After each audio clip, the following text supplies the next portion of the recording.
इसमें वो तमाम कागजात मौजूद हैं जो हमारी और दानिश की तरफ से अदालत में पेश हुए हैं। Thank you. आयशा बेटा, अब जो बात मैं आपसे करने जा रहा हूँ, मैं समझता हूँ कि मेरे मुंह से वो बात आपको अच्छी नहीं लगेगी, पर आलिया बेटी के लिए यही बेहतर है कि आप लोग इस केस से दूर हो जाओ।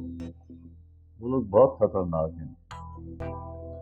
आप उनके बारे में सोच भी नहीं सकते कि वो ऐसा कुछ कर सकते हैं, आपको ऐसी तकलीफ पहुंचा सकते हैं जिसका आप सोच भी नहीं सकते। बस आप लोग उनसे दूर हो जाओ।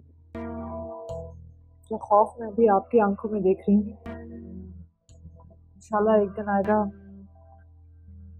यही खौफ आप दानिश की आंखों में देखेंगे। वादा है मेरा आपसे। चलिए हम चलें। शुक्रिया।